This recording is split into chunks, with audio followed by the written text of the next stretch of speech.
Muchas gracias, Franco, y muchas gracias, doctor Gustavo, por la introducción y la invitación a esta ponencia. Debemos destacar que este simposio ya se viene haciendo varios años entre la Academia Nacional de Medicina y el INS a través de la Revista Peruana de Medicina Experimental y Salud Pública. Vamos a tocar este tema de diagnóstico. Por favor, si podría compartir la presentación.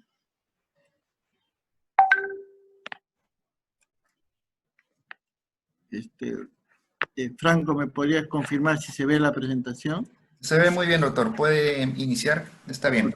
Muchas gracias. Entonces vamos a ver cómo se nos ha asignado el tema de diagnóstico de laboratorio y la importancia que tiene durante esta pandemia del coronavirus, no solo en el Perú, ¿no?, sino en el mundo.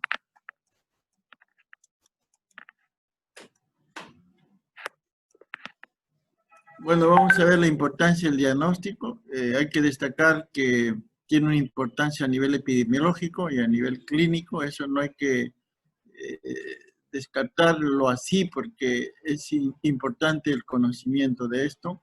Lo otro es que hay pruebas moleculares y pruebas serológicas, las que actualmente están disponibles, y en estas pruebas moleculares hay algunas perspectivas. Y cuáles son las evidencias de estas pruebas serológicas que actualmente se usan también y qué otras iniciativas diagnósticas hay en general.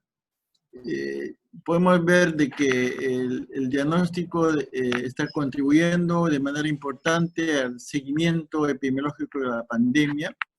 En general se han realizado en el país más de 1.600.000 muestras procesadas, de las cuales 71.953 han sido por técnicas moleculares y 216.524 por pruebas rápidas, y esto se ha hecho a nivel nacional.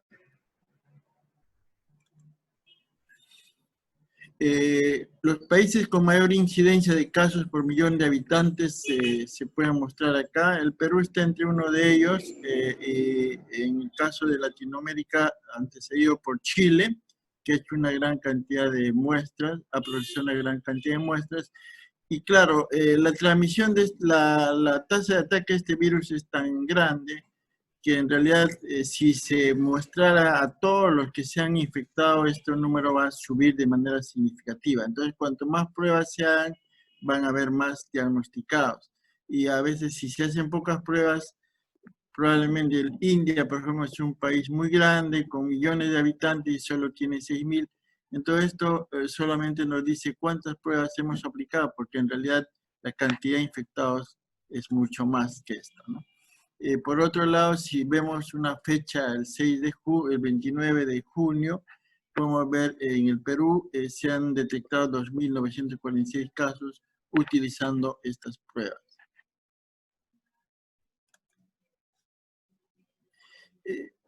Una cosa importante que menciono es de que para el diagnóstico y manejo del COVID en este caso, y en realidad de cualquier enfermedad, necesitamos tres pilares.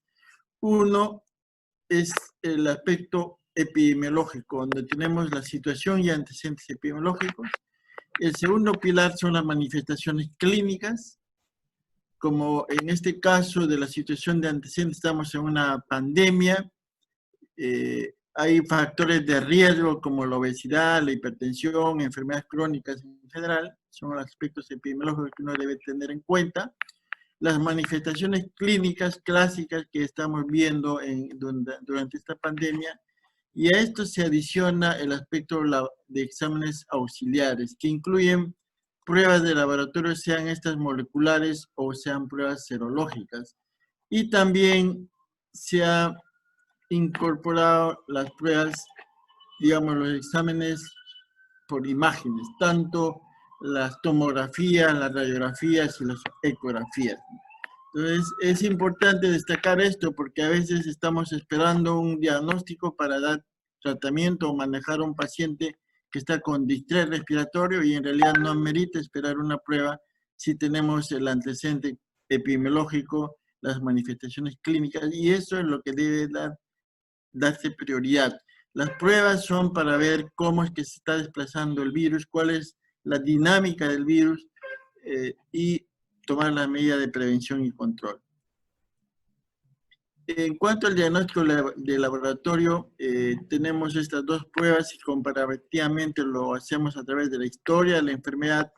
Tenemos las pruebas moleculares que detectan el RNA del virus, donde vamos a ver que en los primeros días e incluso antes del inicio de síntomas, estas pruebas van a dar positivo y con el tiempo se van a ir reduciendo la carga viral y por lo tanto la posibilidad de detectarlo, mientras que las pruebas serológicas empiezan a aparecer con la aparición de los anticuerpos entre el sexto, séptimo día y con el curso de los días esto se va incrementando. Y en realidad el comportamiento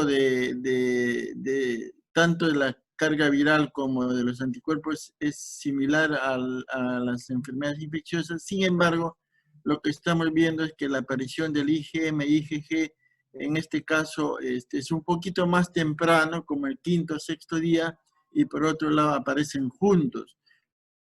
Lo que habitualmente estamos acostumbrados a ver es que primero aparece el IgM, después de un tiempo el IgG. En este caso aparecen juntos y los laboratorios productores de esta prueba indican que la mejor sensibilidad de la prueba se obtiene cuando se interpreta el IgM y el IgG juntos.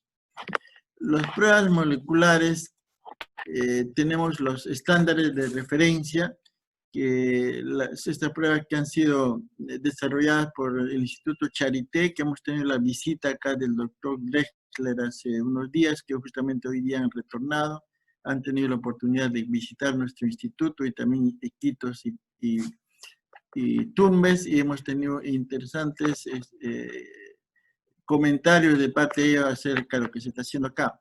Entonces, esta prueba molecular puede ser positiva desde 1 o 2 días antes de la aparición de los síntomas. Y hay varias tecnologías, ¿no? Hay un PCR en tiempo real, que es el convencional, que es esto de Charité, que lo adoptó la OMS y la OPS lo distribuye a todos los países de las Américas. Las pruebas isotérmicas, como el LAMP y otras variantes, estas pruebas no necesitan termocicladores y pueden utilizarse de alguna manera en el campo. Y también hay nuevas técnicas como los microarrays y secuenciamiento del genoma completo, para el cual también se usan estas técnicas de biología molecular.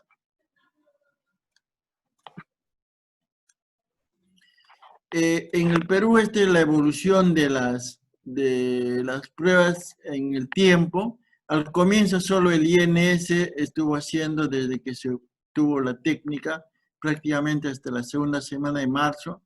Después se fue descentralizando al CIETROP en Iquitos, a La Libertad y Piura, y así sucesivamente se ha ido incrementando. Actualmente tenemos ya 13 laboratorios regionales que son de la Red Nacional de Laboratorios en Salud Pública, que tienen esta tecnología y se han ido incorporando, pero también se han incorporado laboratorios privados a los cuales se les ha facultado la realización de esta prueba, visitándolos y que ellos eran sometidos a un panel de proficiencia para poder continuar con su labor.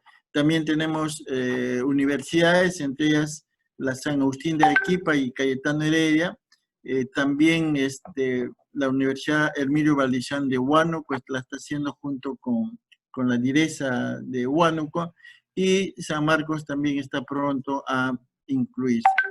Esta es la evolución de las pruebas moleculares. Como ustedes ven, al comienzo eran pocas, y esto debido a que había una crisis en la adquisición de insumos y que varios países prohibieron la salida de material que te he referido al tratamiento o al diagnóstico y esto, a los instrumentos de protección en relación a COVID. Eso ha sido un problema muy, muy serio y hasta ahora todavía tenemos restricciones en cuanto a la disponibilidad de pruebas, pero haciendo el esfuerzo se ha ido incrementando esta capacidad de hacer más pruebas moleculares, que actualmente se pueden hacer hasta 6.000 por día, ¿no? Que antes se hacían solo 500 por día. Y si vemos el promedio de pruebas moleculares para el diagnóstico según tipo de laboratorio, vamos a ver la línea arriba el total, tenemos lo que se ha hecho en el INS, en los laboratorios regionales y los laboratorios privados. Si vemos las muestras para la detección molecular en cuanto a positividad, vemos que en general el INS en Lima tiene un 32% de positividad, en las regiones 29.9% y en los privados 22%. Y esto puede deberse a que las muestras son obtenidas de pacientes sospechosos y donde la posibilidad de ser positivos es alta, en las muestras que mandan al INS o a los laboratorios públicos de las regiones. Y probablemente en los privados hayan más por descarte, entonces la positividad puede ser menor. En cuanto a las compras, esto ha sido variable. Como ustedes ven, hemos tenido muchas dificultades entre abril y mayo, y actualmente sí ya tenemos la posibilidad de tener más de 375.000, y hoy día hemos tenido una donación de OPS también de 250.000, de modo que se está teniendo una mayor capacidad para distribuir estos kits a las regiones y también utilizarlo en el nivel central. Se han utilizado diferentes plataformas moleculares para el diagnóstico del COVID-19, en realidad la detección del ARN del SARS-CoV-2. Tenemos plataformas moleculares automatizadas, que estos son sistemas cerrados, ¿no? Automatizados totalmente, que pueden procesar hasta 1.800 muestras por día. Otras semiautomatizadas, donde tienen una menor capacidad. Por ejemplo, esto es un equipo de COAS que se viene utilizando en el instituto. La mayoría de esos son como data. Y hay otro sistema que es abierto, en el que la capacidad de procesar muestras es menor, pero son más versátiles y son las que están utilizando en las regiones. Dentro de las perspectivas que tenemos para mejorar la capacidad de diagnóstico y ponerlo en primer nivel de atención, tenemos el LAMP, es una prueba que se está desarrollando en el INS, que es un PCR isotérmico. La positividad es el cambio de color, hay pruebas colorimétricas y otras que también usan papel, donde la aparición de bandas nos va a decir si es positivo o negativo. Y eso utilizan otro tipo de enzimas. La que estamos desarrollando es esta. Y hay varias iniciativas en el Perú a las cuales estamos apoyando, dándoles muestras para que ellos puedan validar sus pruebas. Y la idea es tener en el país pues estas pruebas que puedan utilizarse en el primer nivel de atención sin mucha tecnología, digamos, pero sí con las medidas de bioseguridad. Y entro en la línea del Tariki, que en quechua significa te encontré, que ya tenemos kits para dengue, para fiebre amarilla. En esa misma línea es una opción que se viene desarrollando. Por otro lado, es importante destacar que el aislamiento del virus nos trae algunas perspectivas en cuanto al uso de este método de aislamiento.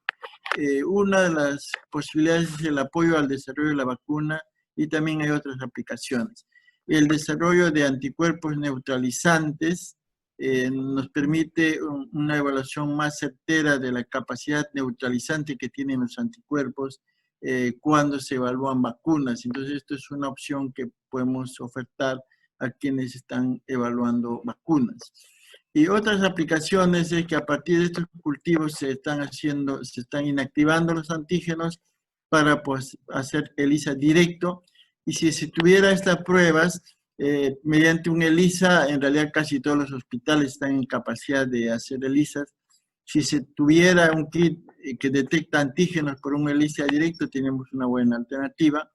Por otro lado, si bien actualmente tenemos pruebas serológicas rápidas, también es importante el contar con un ELISA indirecto que pueda detectar anticuerpos IgM y IgG a partir de suero. Para esto necesitamos el apoyo y estamos en colaboración con entidades extranjeras como el Charité, hemos tenido la visita hace poco, y también el Instituto Pasteur y la Organización Panamericana de la Salud. Otra perspectiva o otra prueba que tenemos disponible, aunque de manera muy limitada, es el GenExpert, que no necesita un completo laboratorio de biología molecular, son cartuchos cerrados.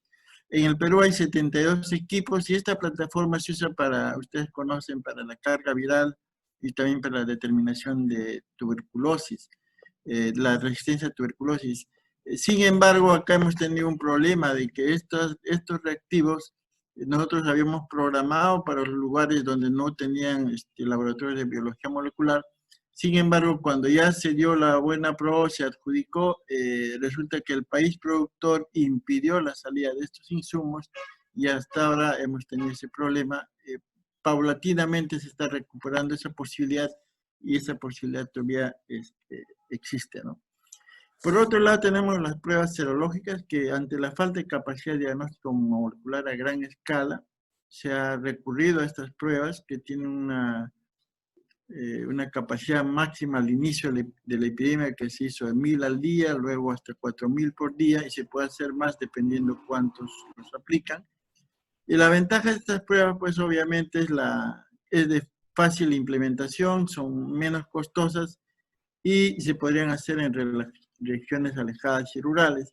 Sin embargo, debemos enfatizar en que estas pruebas tienen la utilidad después de los 6-7 días de iniciar los síntomas, porque antes de eso están el RNA para la detección por pruebas moleculares. Sin embargo, considerando de que muchos pacientes llegan después del 5º o 6º día y se les hace una prueba rápida, pueden resultar positivo y confirmar el caso. Y eso es lo que se viene haciendo en aquellos que vienen ya después de varios días de iniciar los síntomas. La desventaja es que la OMS es muy exigente, como que no hay evidencias, y por otro lado puede haber un rechazo de la población o de algunos líderes de opinión. Sin embargo, yo creo que la utilidad de esta prueba es complementaria, no puede reemplazar de ninguna manera la prueba molecular, pero se complementa y sobre todo su uso ha sido muy necesario para detectar poblaciones donde había alta transmisión, como por ejemplo los mercados, las cárceles y estos grupos que se han ido desplazando en el Perú de retornantes a sus lugares de origen. En esos casos era importante pruebas rápidas para detectar si ese grupo poblacional tenía casos de infectados, ¿no? Por ejemplo, este grupo primero que partió hacia La Oroya, en la carretera central, eran las 12 de la noche, a 3000 o 4000 metros de altura, no había otra opción para diagnosticar que hacerle una prueba, no para una interpretación individual, sino poblacional, del clúster que se estaba evaluando. Por otro lado, podemos ver acá la probabilidad de la positividad de estas pruebas. Si vemos el IgG y IgM, como les mencionaba al comienzo, estos anticuerpos aparecen juntos y el fabricante de estas pruebas lo que dice justamente es eso, ¿no? Si uno interpreta la asociación de IgG, IgM, IgG, la sensibilidad es mayor que si uno interpreta de manera aislada el IgM. Cuando llegaron estas pruebas había la necesidad de hacer una evaluación previa, ¿no? Y esto está publicado en la revista del INS.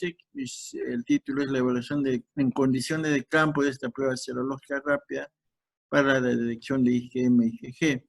Entonces acá se hizo esta evaluación, se evaluaron pacientes hospitalizados, trabajadores de salud y casos sospechosos en la comunidad, ¿no? Estas son las poblaciones que fueron evaluadas.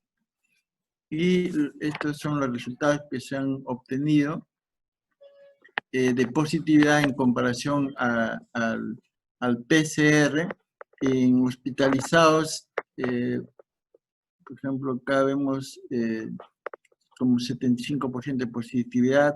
En trabajadores de salud al inicio de la pandemia no se encontraron infectados y en los sospechosos se encontró hasta 10.6%.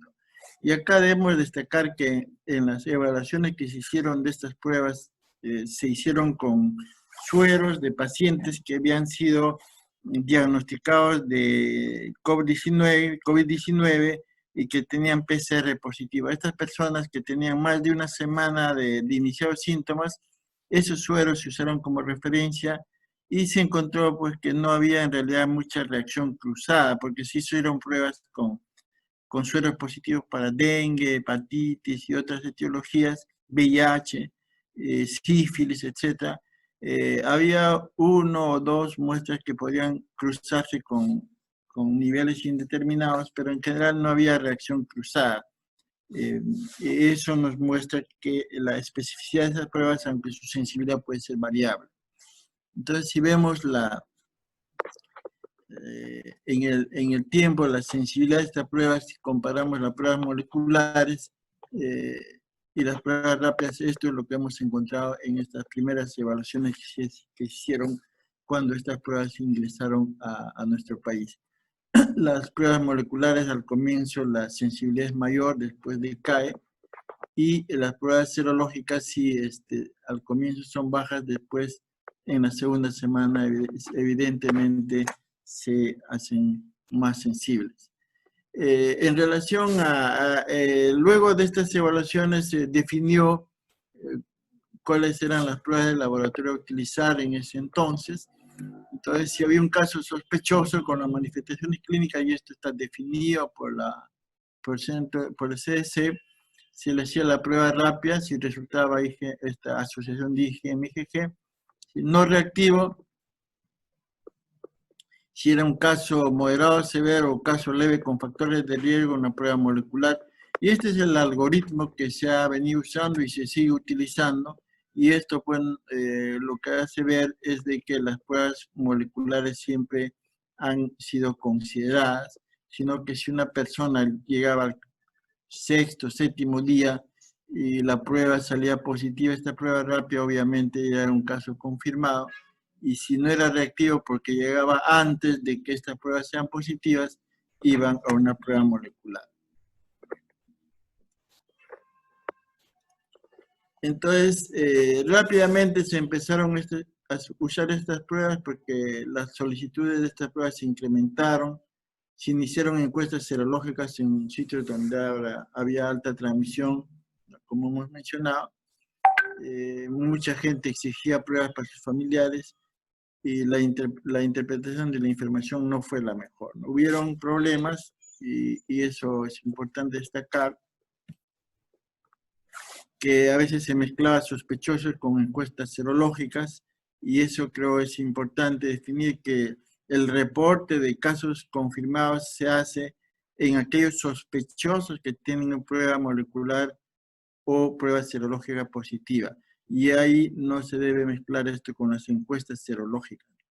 Por otro lado, ha habido problemas en su implementación y la interpretación de los resultados, y también ha habido gente inescrupulosa últimamente que estaba vendiendo resultados sin incluso haber hecho la prueba o sin saber qué prueba habían realizado.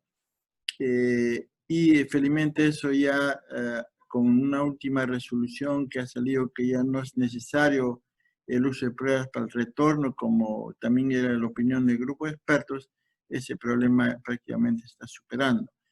Un tema importante es el control de calidad de las pruebas, ¿no? Cada lote debe ser evaluado antes de utilizarse, porque puede ser de la misma marca, pero aún así debe ser evaluado cada lote que se utilice.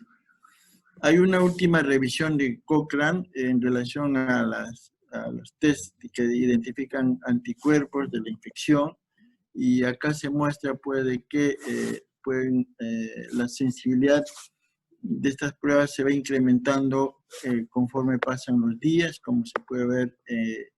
Entonces estas pruebas rápidas o en general cualquier otra técnica que permite detectar anticuerpos, como la ELISA o estas pruebas rápidas o otras como la quimioluminiscencia, en realidad son parecidas en relación a que con el pasar de los días se van haciendo, van teniendo mayor sensibilidad, y no es despreciable que entre los 0 y 7 días hay un grupo importante de positivos.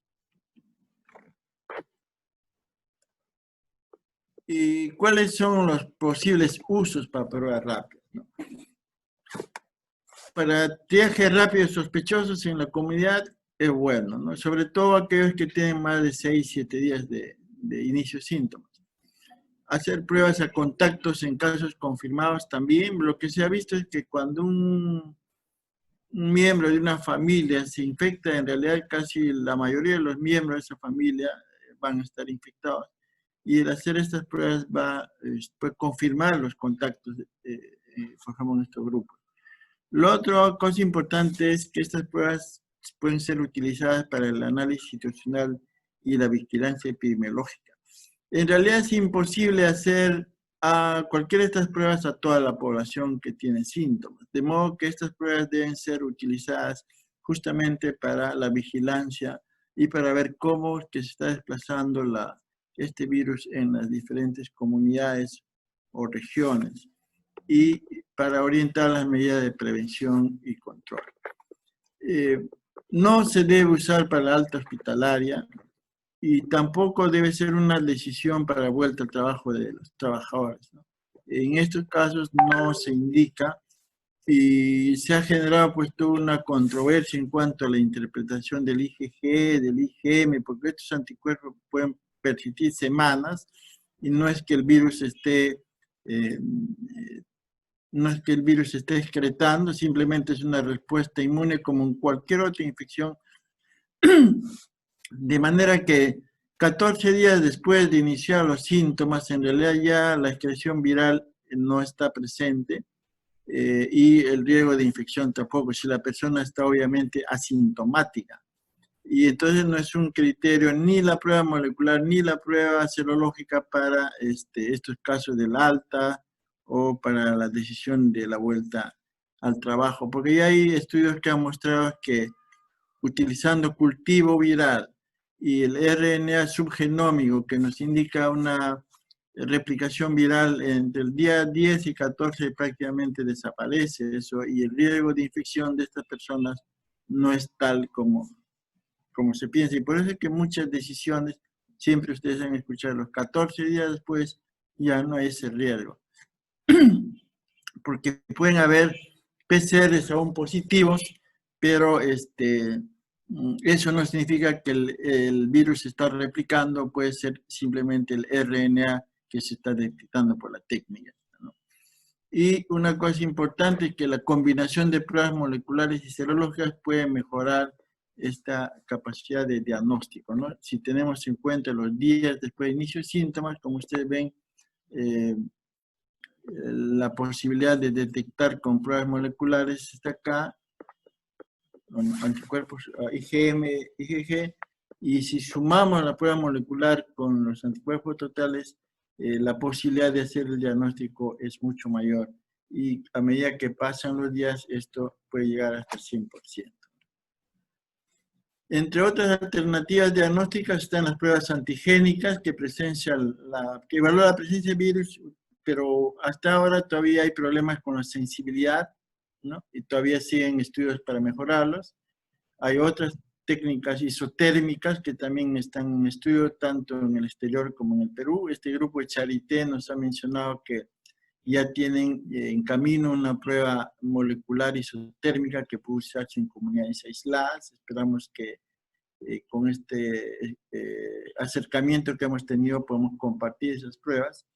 Y las pruebas de inmunidad celular, que son más sensibles que la inmunidad humoral, pero muy caras y complejas, ¿no? Ahora hay publicaciones que dicen que personas que han tenido contacto con el virus están protegidos, tienen una inmunidad celular adecuada, pero la inmunidad humoral no es tal y las pruebas que tenemos no lo detectan. Entonces eso todavía es un tema de investigación y es importante también considerarlo para la interpretación de los resultados.